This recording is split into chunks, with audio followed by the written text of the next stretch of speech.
Imagine yourself climbing into your car, plugging in your destination on your GPS, and just sitting back and relaxing. I got to do this a few weeks ago, and it's not because I was sitting in the backseat of the car. Me and a friend's mom drove down to Virginia Tech in her brand new Audi Q8 SUV. She's driving it for the Virginia Tech engineering program, and she's driving it to test out the new tech features that cars are having. These features are driving cars to be self-automated so that nobody will ever have to drive again. Imagine a world in which the cars operate themselves. This means no more drunk driving. According to the CDC, it'll help save 36,000 US lives every year. It's going to save time and it's going to save lives. These new tech features are incredible. Some tech features that we got to test out and got to read about in the manual is the lane assistance, the adaptive cruise control, and the automatic emergency brake. So let's dive into the lane assistance function. Basically what it's going to do is it's going to prevent you from drifting out of your lane into the one to the next to you or off the road entirely. According to Extreme Tech, it has a camera right above your rearview mirror that tracks the lane markings. So using that, it knows how wide the car is and knows if the car is drifting out of the lane. So initially, if you're drifting, it'll pop up with a light on your dashboard saying, hey, you're drifting out of your lane. And it'll start beeping or buzzing at you. The program will automatically turn off if you nudge your wheel just a little bit to get back into your lane when the initial warning comes. If you don't do that, the program is designed to gently steer your car back into the lane that you were in originally. This feature also turns off if you turn on your blinker, indicating that you're meaning to switch lanes. Almost just as important as lane assistance is the adaptive cruise control function.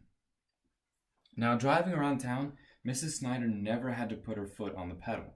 This is because the car knew the speed of the car in front of it, could set its distance between short, medium, and long, and it knows the speed limits on every road because it's programmed in with the GPS.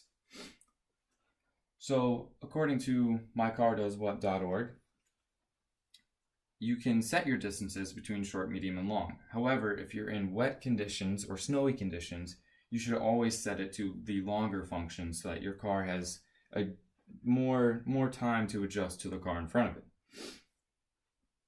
This function also relies on radar and cameras to determine the speed of the car in front of it and to determine what the car in front of it is doing. A little additional feature of the adaptive cruise control is the automatic emergency braking system. This feature is incredible. We never, thankfully, got to test it out because what it does is if the car in front of you is completely stopped and you are traveling at a high speed, once you reach a certain point, the car will take over and shut down your car, doing an emergency stop. This prevents you from getting hit from behind and preventing you from hitting those in front of you. Again, this will give you an initial warning with a beep, a buzz, and also a light on your dashboard. According to mycardoeswhat.org, it also will rely on cameras and radar to tell the computer aboard the car that the car in front of you is stopped and that you need to yourself stop. Now, imagine yourself in a parking lot and you're backing out and you hit the car behind you that's parked. Or you could even hit a pedestrian. This function will also prevent that. According to NBC4 News Washington, 80% of accidents in parking lots are the driver's fault.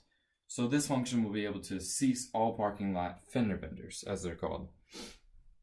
However, this function is not able to stop 100% of car accidents from behind. According to the Queensland government, it takes an extra 6 to 50 meters depending on your speed to stop in wet and snowy conditions. Now, this program may not be able to tell if the road is wet or snowy. So, you should always have your adaptive cruise control set to at least medium or long if the road conditions call for it. And be paying attention to the road because Once this indicator pops up and tells you that the car in front of you is stopped, it gives you plenty of time for yourself to adjust and stop your car completely. So what are we doing? We need to get all of these tech features into every car. Imagine how many lives will be saved with all of these functions. And all the time that we save sitting in traffic, bumper to bumper traffic, the adaptive cruise control will be able to take care of that and save all of us time and save lives. Plus, then cars can be completely re-engineered to be for comfort. You could sit back, plug it in, and your front seat could be a couch.